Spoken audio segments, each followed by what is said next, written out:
કે મહત્વના સમાચારથી શરૂઆત। દ્વારકા બાદ જામનગરના પિરોટન ટાપુ પર બુલડોઝર દણદણ્યું। ટાપુ પરના ધાર્મિક દબાણોને ટપકાવી દીધા। દ્વારકા બાદ જામનગરના પિરોટન ટાપુ પર તંત્રનું બુલડોઝર ફરી વળ્યું। સરકારી જમીન પર દબાણો ખડકી દાદાગીરી કરતા ભૂમાફિયાઓના બાંધકામ પર હથોડા ચાલતા હાહાકાર મચી ગયો। દેશની સુરક્ષા અને સમુદ્રી જીવસૃષ્ટિ માટે અત્યંત મહત્વપૂર્ણ એવા પિરાટન ટાપુ પર થયેલા ગેરકાયદેસર દબાણોને દૂર કરવા માટે તંત્ર સવારથી જ બુલડોઝર જેસીબી સાથે પહોંચી ગયું અને સવારથી જ નક્કર કાર્યવાહી કરવામાં આવી। પિરોટન ટાપુ પર અંદાજે 4000 ચોરસ ફૂટમાં ફેલાયેલા ધાર્મિક સ્થળોનું અતિક્રમણ દૂર કરવામાં આવ્યું। પિરોટન ટાપુને પુનઃ મૂળ સ્થિતિમાં લાવવા માટે દાદાનું બુલડોઝર દણદણ્યું। પહેલા દ્રશ્યમાં ટાપુ પર દબાણરૂપ દરગાહ જોવા મળી રહી છે, પરંતુ ગેરકાયદે ખડકાયેલા દબાણ પર બુલડોઝર ફરી વળ્યું અને દબાણ તોડીને જગ્યા ખુલ્લી કરાઈ। જ્યાં મન ફાવે એ રીતે ખડકી દેવાયા દબાણો પર બુલડોઝર ફેરવીને અંદાજે 4000 ચોરસ ફૂટ જગ્યા ખુલ્લી કરાઈ। પિરોટન ટાપુના દબાણો રાષ્ટ્રીય સુરક્ષા, સમુદ્રી જીવસૃષ્ટિ અને આસપાસના વિસ્તારમાં આવેલા મહત્વના ઉદ્યોગો માટે ખતરારૂપ સાબિત થઈ રહ્યા હતા, ત્યારે દબાણોને કડડભૂસ કરી દેવાતા દેશની સુરક્ષા અને સમુદ્રી જીવસૃષ્ટિના રક્ષણ માટે મહત્વપૂર્ણ સાબિત થશે। આ કાર્યવાહી બાદ પિરોટન ટાપુને ફરીથી તેની મૂળ સ્થિતિમાં લાવવાનો પ્રયાસ કરવામાં આવશે। મુખ્યમંત્રી ભૂપેન્દ્ર પટેલના નેતૃત્વમાં રાજ્યમાં આ પ્રકારના ગેરકાયદેસર દબાણો પર ઝીરો ટોલરન્સની નીતિ અપનાવી છે, જેથી દબાણકર્તાઓમાં ફફડાટ ફેલાયો છે। બેટ દ્વારકામાં સતત ત્રીજા દિવસે પણ અતિક્રમણ પર આક્રમણ કરાયું। 15 કરોડથી વધુ કિંમતની જમીન ખુલ્લી કરાઈ। બેટ દ્વારકા અને ઓખા વિસ્તારમાં સતત ત્રીજા દિવસે મોટા પાયે ડિમોલિશન અભિયાન ચાલુ જ રહ્યું। દાદાએ 2 વર્ષ બાદ દરિયાકાંઠે મિશન સફાયો શરૂ કરતા 3 દિવસમાં 36400 ચોરસ મીટર જેટલી સરકારી જમીન દબાણ મુક્ત કરી, જેની અંદાજિત કિંમત 15 કરોડથી વધુ થાય છે। આ અભિયાન અંતર્ગત ઓખા વિસ્તારમાં સરકારી જમીન પર ગેરકાયદેસર રીતે બાંધવામાં આવેલા 2 ધાર્મિક સ્થળોને પણ તોડી પાડવામાં આવ્યા છે। ઓખા વિસ્તારમાં સરકારી જગ્યા પર બનાવવામાં આવેલા હજરત પંજપીર દરગાહ તોડી પાડવામાં આવી, જેને 3 નોટિસ આપવામાં આવી હતી। આ કાર્યવાહી દરમિયાન કાયદો અને વ્યવસ્થાની સ્થિતિ જાળવી રાખવા માટે ચુસ્ત પોલીસ બંદોબસ્ત ગોઠવવામાં આવ્યો। આ સાથે તંત્રએ બેટ દ્વારકા રહેણાંક વિસ્તારમાં સરકારી જમીન પર ગેરકાયદેસર રીતે બાંધવામાં આવતા કાચા પાકા મકાનો પર બુલડોઝર ફેરવી તોડી પાડ્યા। સમગ્ર વિસ્તારમાં દબાણો તોડી પાડવામાં આવતા ચારે તરફ કાટમાળ પથરાયેલો જોવા મળ્યો। મેગા ડિમોલિશનના પગલે બેટ દ્વારકામાં યાત્રિકોની અવરજવર પર પ્રતિબંધ ફરમાવવામાં આવ્યો, પરંતુ મંદિરમાં પૂજા અર્ચનાનો કાર્યક્રમ રાબેતા મુજબ યથાવત છે। આ ડિમોલિશનના પગલે મોટા પોલીસ અધિકારી અને મહિલા પોલીસ અધિકારી સહિત 1000 પોલીસનો કાફલો તૈનાત કરવામાં આવ્યો। બીજી તરફ સોમવારે પણ બુલડોઝર વાળી થતા અસામાજિક તત્વોએ માહોલ બગાડવાનો પ્રયાસ કર્યો। સોશિયલ મીડિયામાં પોસ્ટ કરીને ગર્ભિત ધમકીનો પ્રયાસ કર્યો। દબાણ મામલે સોશિયલ મીડિયા પર પોસ્ટ કરીને ગૃહ રાજ્યમંત્રીને ગર્ભિત ધમકી આપી હતી। સમગ્ર મામલે જિલ્લા પોલીસ વડાએ આપ્યા તપાસના આદેશ। ગુજરાત સરકારે 1 જાન્યુઆરી 2025ના રોજ બનાસકાંઠા જિલ્લાને વિભાજિત કરવાનો નિર્ણય કર્યો હતો। બનાસકાંઠા જિલ્લાના 2 ભાગ પાડવાની સાથે કેટલીક જગ્યાએ અસંતોષ જોવા મળ્યો હતો। લોકો વિરોધ પ્રદર્શન કરી રહ્યા હતા। આ વચ્ચે સૌથી મોટા સમાચાર સામે આવ્યા છે કે સરકાર જિલ્લા વિભાજન બાબતે ફેરવિચારણા કરી શકે છે। કાંકરેજ તાલુકાને સરકારે નવા વાવ થરાદ જિલ્લામાં સામેલ કર્યો હતો। હવે માહિતી મળી છે કે સરકાર કાંકરેજને બનાસકાંઠા જિલ્લામાં રાખી શકે છે। 20 જાન્યુઆરી પહેલા સરકાર દ્વારા આ અંગે સત્તાવાર જાહેરાત થઈ શકે છે। આ સિવાય ધાનેરાના ખીમત ગામને પણ બનાસકાંઠા જિલ્લામાં રાખવામાં આવશે। સરકારે જિલ્લા વિભાજન અંગે શરૂ કરી છે ફેરવિચારણા। કાંકરેજ તાલુકાના લોકોની માંગણી ધ્યાનમાં રાખી સરકારે ફેરવિચારણા શરૂ કરી। નોટિફિકેશન પહેલા કાંકરેજને મૂળ બનાસકાંઠા જિલ્લામાં ફરી સામેલ કરાશે। હાલમાં થયેલા જિલ્લા વિભાજનમાં કાંકરેજ તાલુકાને નવા વાવ થરાદ જિલ્લામાં સામેલ કરાયો છે। આગામી દિવસોમાં સરકાર સત્તાવાર જાહેરાત કરે તેવી શક્યતા। તો બનાસકાંઠા જિલ્લાના વિભાજન બાદ વિરોધ યથાવત છે। ધાનેરાના બોર્ડર વિસ્તારના ગામડાઓમાં વિરોધ જોવા મળ્યો છે। રવિવારે વાછોલ બોર્ડરના લોકોએ બોર્ડરના બાપલા ગામમાં પણ વિરોધ જોવા મળ્યો। ગ્રામજનોએ ઢોલ થાળી વગાડી રેલી યોજી અનોખો વિરોધ કર્યો। ગ્રામજનોની માંગ છે કે અમને બનાસકાંઠામાં યથાવત રાખવામાં આવે। સામાજિક, શૈક્ષણિક અને માર્કેટની દ્રષ્ટિએ બનાસકાંઠા જિલ્લો અનુકૂળ છે। મોટી સંખ્યામાં ગ્રામજનોએ રેલી યોજી ઢોલ વગાડી વિરોધ નોંધાવ્યો। આ તરફ પાયલ ગોટીએ ગાંધીનગરમાં ધામા નાખ્યા। કેસની તપાસ એસએમસીના વડા નિર્લિપ્ત રાય કરશે। અમરેલીના લીટરકાંડનો મામલો સુરતથી હવે ગાંધીનગર સુધી પહોંચ્યો છે। અમરેલી લીટરકાંડની ઘટનામાં પાયલ ગોટી તેમના વકીલ અને કોંગી મહિલા આગેવાનના ગાંધીનગરમાં ધામા જોવા મળ્યા।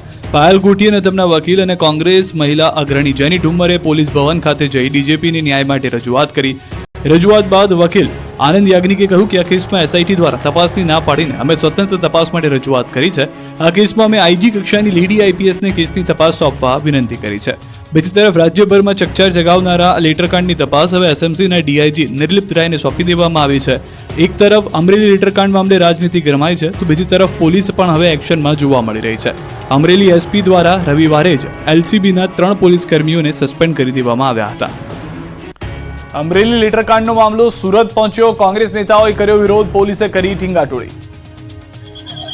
હલ્લાબોલ, નારેબાજી, આક્રોશ અને પોલીસ સાથે ઝપાઝપી. ચકમક ટીંગાટોળીથી સુરતની સવાર કડકડતી ઠંડીમાં ગરમાઈ ગઈ. અમરેલીથી શરૂ થયેલો લેટરકાંડનો મામલો સુરત સુધી પહોંચી ગયો. પાટીદાર દીકરીને ન્યાય મળે તેવી માંગ સાથે કોંગ્રેસના નેતાઓએ સુરતમાં વિરોધ પ્રદર્શન કર્યું. સુરતમાં પરેશ ધાનાણી, પ્રતાપ દુધાત, વિરજી ઠુમ્મર સહિતના નેતાઓએ વરાછા ખાતે મિની બજારના માનગઢ ચોક ખાતે ધરણા માટે એકત્ર થયા. કોંગ્રેસના નેતાઓએ ધરણા કરતા પહેલા સરદાર વલ્લભભાઈ પટેલની પ્રતિમાને હારતોરા કર્યા. ફૂલહાર કરીને ધરણા કરવાના શરૂ કરે એ પહેલા જ પોલીસે તેમની અટકાયત કરી લીધી. ધરણા કરે તે પહેલા જ પોલીસે તમામની અટકાયત કરી. વગર મંજૂરીએ ધરણા કરવા આવતા પોલીસે પરેશ ધાનાણી, પ્રતાપ દુધાત સહિત 100 થી 150 કોંગી આગેવાનોની ટીંગાટોળી કરી અટકાયત કરી લીધી.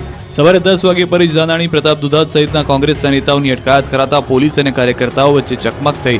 100 થી વધુ કાર્યકર્તાઓની અટકાયત કરવામાં આવતા પોલીસની વાન ટૂંકી પડી હતી. કોંગ્રેસ નેતાઓને હજીરા પોલીસ સ્ટેશન લઈ જવાયા. મહત્વનું છે કે પાયલ ગોટીને ન્યાય મળે તે માટે પૂર્વ ધારાસભ્ય પરેશ ધાનાણી દ્વારા નારી સ્વાભિમાન આંદોલન શરૂ કરવામાં આવ્યું છે. ગોંડલ જામકંડોરણા રોડ પર મરચા ભરેલો ટ્રક સળગી ગયો. રાજકોટના ગોંડલ જામકંડોરણા રોડ પર મરચાની તીખાશથી તરખાટ મચી ગયો. રોડ પર લાલ ચટાક મરચાની તીખાશ ફેલાતા લોકોની આંખો બળવા લાગી, કેમ કે હડમતાળાથી મરચા ભરેલો પૂરપાટ જતો ટ્રક ગોંડલ નજીક પહોંચ્યો હતો. ત્યારે ગોંડલ જામકંડોરણા રોડ પર વિસ્તારને ટ્રક અડી જતા ટ્રકમાં અચાનક આગ ભભૂકી ઉઠી. જોતજોતામાં આગે વિકરાળ સ્વરૂપ ધારણ કરી લેતા રોડ પર આખો ટ્રક બળીને ભસ્મ થઈ ગયો. ટ્રકમાં આગ લાગતા દોડધામ મચી ગઈ. દયા ગામ નજીક ટ્રકમાં આગ લાગતા વધુ પ્રસરતા સ્થાનિકો દોડી આવ્યા. પાણીનો મારો ચલાવીને આગને કાબૂમાં લેવાનો પ્રયાસ કર્યો હતો, પણ આગ કાબૂમાં આવે તે પહેલા જ આખો ટ્રક સ્વાહ થઈ ગયો. ટ્રક પલટી મારી રોડની નીચે પડી જતા રોડ મરચાની રેલમછેલ જોવા મળી હતી. મરચા ભરેલા ટ્રકમાં આગ લાગતા ખેડૂતોને લાખોનું નુકસાન થયું. મરચા બળીને ખાખ થયા.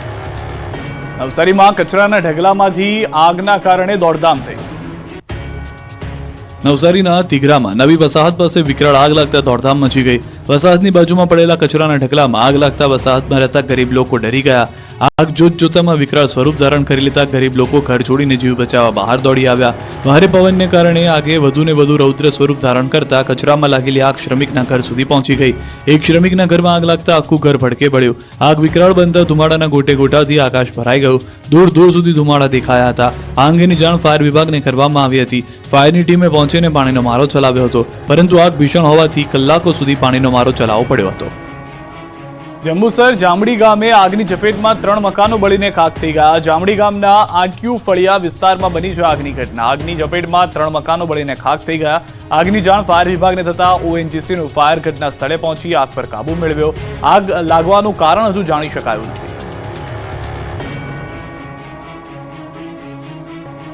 આણંદમાં એક વાહન ચાલકની પોલીસ કર્મીની હાજરીમાં દાદાગીરી. શહેરના ગામડીવડ 4 રસ્તા પાસે વાહન ચાલકો વચ્ચે થઈ હતી બબાલ.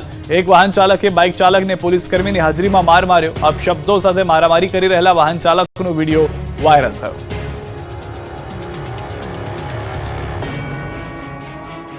અમદાવાદના શેલામાં પૂરપાટ ઝડપે આવતા થાર ચાલકે ડિલિવરી બોયને ઉલાળ્યો. અમદાવાદમાં ફરી એકવાર રફતારના કહેર જોવા મળ્યો. અમદાવાદમાં હિટ એન્ડ રન અને અકસ્માતના કેસમાં સતત વધારો જોવા મળી રહ્યો છે. ત્યારે તાજેતરમાં વધુ એક ઘટના શેલામાં બની. એક પૂરપાટ ઝડપે થાર કાર ચાલકને અડફેટે આવી જતા એક ફૂડ ડિલિવરી બોયનું મોત નીપજ્યું. આ કાર ચાલકે એટલી ભયાનક ટક્કર મારી હતી કે વાહન ચાલક ફંગોળાઈને દૂર પટકાયો, જેના કારણે તેને ગંભીર ઇજાઓ થતા મૃત્યુ પામ્યો. આ મૃતકની ઓળખ સફાન બ્યારાવાલા તરીકે થઈ રહી છે. આ ઘટનાની જાણ થતાં જ પીડિત યુવકના પરિવાર પર જાણે આપ તૂટી પડ્યું. તેમણે દાવો કર્યો હતો કે GJ01WS1791 નંબરની કારે અમારા પુત્રના વાહનને ટક્કર મારી. રવિવારે રાત્રે 11 થી 12 વાગ્યા વચ્ચે થયો અકસ્માત. આ મુદ્દે પોલીસે તપાસ શરૂ કરી. અમદાવાદમાં સ્ટંટબાજો બન્યા છે બેફામ. જોઈ લો અમદાવાદ પોલીસ આ દ્રશ્યો. નથી કોઈ ડર, નથી કોઈના જીવની ચિંતા, કાયદાની થઈ રહી છે એસી કી તેસી. અમદાવાદમાં સ્ટંટબાજોએ જાણે પોલીસને સીધો પડકાર ફેંક્યો હોય તેમ સ્ટન્ટ કરી રહ્યા છે.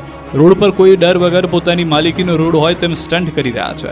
દ્રશ્યોમાં જોઈ શકાય છે કે એક યુવાન એક્ટિવા પર સ્ટન્ટ કરી રહ્યો છે. સર્પાકાર રીતે એક્ટિવા ચલાવી રોડને બાનમાં લીધો. વિડીયો વાયરલ થતા પોલીસના નાઇટ પેટ્રોલિંગના દાવા પણ પોકળ સાબિત થયા. આ તરફ અમદાવાદના ચાંદખેડામાં જાહેર રોડ પર સ્ટન્ટનો વધુ એક વિડીયો વાયરલ થયો. ચાલુ સ્કૂટર પર 3 યુવક સ્ટન્ટ કરી રહ્યા છે. સ્કૂટર પર 3 સવારી સાથે એક સગીર લટકતો જોવા મળ્યો. રીલ બનાવવાના ચક્કરમાં જીવ જોખમમાં નાખતા યુવકનો વિડીયો વાયરલ થયો. વિડીયો સોશિયલ મીડિયામાં વાયરલ થતા પોલીસે તપાસ હાથ ધરી. રાજકોટમાં દિવાલ ધરાશાયી થતા સ્થાનિકોને ઈજા. કડેડો ભૂસ થઈ ધરાશાયી થઈ દિવાલ અને વાહનોનો નીકળી ગયો કચ્ચરકાંડ. દ્રશ્યો છે રાજકોટના. મોરબી રોડ લાથી પ્લોટ વિસ્તારમાં એક મકાનની દિવાલ ધરાશાયી થતા અફરાતફરી મચી ગઈ. મકાનની દિવાલ ધરાશાયીની ઘટનામાં 3થી વધુ લોકોની ઈજા પહોંચી. આ ઘટના અચાનક થઈ કે સ્થાનિકોમાં ભયનો માહોલ સર્જાયો. દિવાલની પાસે પાર્ક કરેલા 4થી વધુ વાહનો પર જ પડતા ટ્રક અને મિની ટેમ્પો સહિતના વાહનોનો કચ્છરઘાણ નીકળી ગયો. મકાનની કેટલાય સમયથી દિવાલ ધરાશાયી થશે તેવી સ્થાનિકોમાં ભય હતી. આ ભયના કારણે આસપાસના લોકો ત્યાંથી નીકળવામાં પણ ભય લાગતો હતો. અચાનક આ દિવાલ ધરાશાયી થતા ધૂળની ડમરી ઉડી. સમગ્ર ઘટનાને પગલે ઈજાગ્રસ્તોને હોસ્પિટલ ખસેડવામાં આવ્યા. આવતીકાલે પતંગ ચગાવવા ઠુમકા નહીં મારવા પડે. પવનની ગતિ 15 થી 20 કિલોમીટરની રહેશે. આવતીકાલથી ઉત્તરાયણ અને વાસી ઉત્તરાયણના પર્વની સમગ્ર ગુજરાત રાજ્યમાં ધામધૂમથી ઉજવણી થશે. ત્યારે પતંગ રસિકો માટે આ વર્ષે ઉત્તરાયણ ખુશીના માહોલમાં પસાર થશે. પતંગ રસિકોને આ વખતે ઠુમકા નહીં મારવા પડે. આ વર્ષે ઉત્તરાયણના દિવસે ઉત્તર પૂર્વ દિશા તરફથી પવન હશે અને તેની ગતિ 15 થી 20 કિલોમીટર પ્રતિ કલાકની રહેશે. એટલે કે ઉત્તરાયણના દિવસે પતંગ રસિકોને મજા પડશે, ઠુમકા મારવા નહીં પડે અને સહેલાઈથી પતંગ ઉડાવી શકાશે. હવામાન વિભાગે આગાહી કરી છે કે આગામી 48 કલાકમાં ગુજરાત નજીકથી એક વેસ્ટર્ન ડિસ્ટર્બન્સ પસાર થશે. તેથી તેની અસરોને કારણે આગામી 2 દિવસ લઘુત્તમ તાપમાનમાં 2 થી 3 ડિગ્રી સેલ્સિયસનો વધારો થઈ શકે છે. ત્યારબાદ ફરી એક વખત તાપમાનમાં 3 ડિગ્રી સેલ્સિયસ સુધીનો ઘટાડો નોંધાશે. એટલે કે ઉત્તરાયણ અને વાસી ઉત્તરાયણ એમ 2 દિવસ ઠંડીથી રાહત મળશે. પરંતુ ઠંડા પવનને કારણે દિવસે પણ ઠંડીનો અનુભવ થશે. અમદાવાદ તથા આસપાસના વિસ્તારમાં દિવસ દરમિયાન 15 થી 20 કિલોમીટર પ્રતિ કલાકની ઝડપે પવન ફૂંકાશે.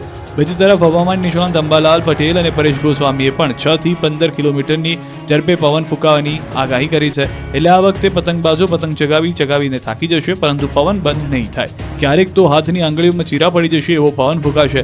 બીજી તરફ સોમવારે રાજ્યમાં કડકડતી ઠંડી યથાવત રહી. છેલ્લા 24 કલાક દરમિયાન નલિયામાં 8.8 ડિગ્રી સેલ્સિયસ લઘુત્તમ તાપમાન નોંધાયું. અમદાવાદ શહેરમાં 12.4 ડિગ્રી સેલ્સિયસ, વડોદરામાં 13.2 ડિગ્રી સેલ્સિયસ, રાજકોટમાં 11 ડિગ્રી સેલ્સિયસ અને સુરતમાં 18.4 ડિગ્રી સેલ્સિયસ લઘુત્તમ તાપમાન નોંધાયું હતું. ઉત્તરાયણ પૂર્વે પતંગ ખરીદવા બજારોમાં ઉમટી ભીડ. ઉત્તરાયણને હવે ગણતરીના કલાકો જ બાકી છે, ત્યારે રાજ્યભરના શહેરોમાં પતંગ ખરીદવા માટે છેલ્લી ઘડીએ લોકો નીકળ્યા હતા. અમદાવાદ હોય કે રાજકોટ, વડોદરા હોય કે સુરત, ભાવનગર હોય કે જૂનાગઢ, તમામ શહેરોની પતંગ બજાર ગ્રાહકોથી ખચોખચ ભરાઈ ગઈ. અત્યાર સુધી જે પતંગ બજારમાં કાગડા ઉડતા હતા તે જ પતંગ બજારમાં પગ મૂકવાની પણ જગ્યા રહી ન હતી. પતંગ, દોરી સહિતનો ઉત્તરાયણનો સામાન ખરીદવા માટે લોકો ઉમટી પડ્યા હતા. અમદાવાદ શહેરના રાયપુર દરવાજા, દિલ્હી દરવાજા, કાલુપુર ટંકશાળ વિસ્તારમાં ઉત્તરાયણમાં પતંગબાજી માટે મળતી સામગ્રીની ખરીદી માટે લોકો મોટી સંખ્યામાં હાજર રહ્યા. છેલ્લી ઘડીએ પતંગ બજારોમાં લાવ થઈ ગયું હતું. પતંગ, દોરી, ચશ્મા, ગુંદરપટ્ટી, આંગળીના રક્ષણ માટેની ટોટીઓ, પીપુડા, બલૂન, વિવિધ આકારની ટોપીઓ અને અજબ ગજબના મુખોટાનું ધૂમ વેચાણ થયું. જેને પગલે છેલ્લા કેટલાક દિવસથી ધીમા ચાલતા વેપારમાં એકદમ તેજી દેખાઈ હતી. દોરી પતંગના સ્ટોલ રવિવારે ધમધમતા જોવા મળ્યા હતા. આ વખતે પતંગ પ્રેમીઓને ઉત્તરાયણ કરવી મોંઘી પડશે. ગત વર્ષ કરતાં આ વર્ષે દોરી અને પતંગના ભાવમાં 10 થી 20% વધારો થયો છે. ચેવલ પતંગ કોડી રૂપિયા 130 થી 140ના ભાવે મળી રહ્યા છે, તો 2000 વાર દોરીની ફિરકી રૂપિયા 400 થી 600ના ભાવે મળી રહી છે. જોકે પતંગબાજોએ ભાવની ચિંતા કર્યા વગર મન ભરીને ખરીદી કરી. કાચ પાયેલી દોરી અંગે હાઈકોર્ટમાં સુનાવણી. 4 દિવસમાં 609 FIR નોંધવામાં આવી. રાજ્યમાં કાચ પાયેલી દોરીના વેચાણ પર પ્રતિબંધ મૂકવામાં આવ્યો છે. હાઈકોર્ટે આ અંગે કડક અમલવારીનો આદેશ કર્યો છે, જેને લઈને રાજ્યભરમાં પતંગ બજારમાં પોલીસે તપાસ હાથ ધરી છે. ત્યારે ચાઇનીઝ દોરી, નાયલોન દોરી અને કાચ પાયેલી દોરીના વેચાણને લઈને હાઈકોર્ટમાં સરકારે સોગંદનામું રજૂ કર્યું. સરકારે 4 દિવસમાં કરેલી કાર્યવાહીનો રિપોર્ટ મૂક્યો. રિપોર્ટ મુજબ 4 દિવસમાં 609 FIR નોંધવામાં આવી. 612 લોકોની અટકાયત કરવામાં આવી. આગામી 3 દિવસ સુધી પણ આ જ પ્રકારના પ્રતિબંધિત દોરી પર અમલવારી ચાલુ રહેશે. તો હાઈકોર્ટે આ પ્રશ્ને કાયમી પ્રશ્ન ગણાવ્યો. કોર્ટે નોંધ્યું કે આ પ્રતિબંધિત દોરીની સુનાવણી સપ્ટેમ્બર માસમાં થવી યોગ્ય છે. તેનાથી પ્રતિબંધિત દોરી પર યોગ્ય અમલીકરણ થઈ શકે. આ તરફ રાજકોટની બજારમાં પોલીસે મેગા ડ્રાઈવ કરી. ચાઇનીઝ દોરી, તુક્કલ અને કાચની દોરી મામલે મેગા ડ્રાઈવ કરી. સદર બજારમાં રાજકોટ પોલીસ ત્રાટકી હતી. પતંગ દોરીના વેપારીઓને ત્યાં દરોડા પાડી દરેક દુકાનો અને રેકડીઓમાં દોરી મામલે સઘન ચેકિંગ કર્યું. ઉત્તરાયણ પહેલા મુખ્યમંત્રી ભૂપેન્દ્ર પટેલે વાઇલ્ડ લાઇફ કેર સેન્ટરની મુલાકાત લીધી. ઉત્તરાયણ પહેલા મુખ્યમંત્રી ભૂપેન્દ્ર પટેલે વાઇલ્ડ લાઇફ કેર સેન્ટરની મુલાકાત લીધી. થલતેજમાં આવેલા વાઇલ્ડ લાઇફ કેર પર મુખ્યમંત્રી પહોંચ્યા. વાઇલ્ડ લાઇફ કેરમાં અબોલ પશુ પક્ષીઓને ઉત્તરાયણ દરમિયાન સારવાર કઈ રીતે અપાશે તેનું નિરીક્ષણ કર્યું. મુખ્યમંત્રીએ રજિસ્ટ્રેશન ડેસ્કની મુલાકાત બાદ વન્ય પ્રાણીઓના એક્ઝિબિશનની પણ મુલાકાત લીધી. આ સાથે સ્નેક રેસ્ક્યુ એપ્લિકેશન અને કરુણા અભિયાન બુક વિમોચન કર્યું. કાર્યક્રમ દરમિયાન સીએમએ લોકોને ઉત્તરાયણ પર્વ પર સાવચેતીનો સંદેશ આપ્યો. બીજી તરફ પક્ષીઓને ઘાતક દોરીથી બચાવવાની પણ કવાયત શરૂ થઈ ગઈ છે. ઉત્તરાયણમાં ઘાયલ થતા સૌથી વધુ પક્ષીઓ માટે કરુણા હેલ્પલાઇન દ્વારા 13 એમ્બ્યુલન્સ દોડાવવામાં આવશે. એમ્બ્યુલન્સ પાલડી, વાડજ, સાબરમતી, બાપુનગર સહિત અલગ અલગ જગ્યાએ ગોઠવવામાં આવશે. કરુણા હેલ્પલાઇન 1962 પર ફોન કરી જે પણ વ્યક્તિ જાણ કરશે તરત દોરીથી ઘાયલ થતા પક્ષીઓને સારવાર માટે એમ્બ્યુલન્સ પહોંચી જશે. સામાન્ય દિવસોમાં રાજ્યમાં 37 એમ્બ્યુલન્સ જ હોય છે, પણ ઉત્તરાયણ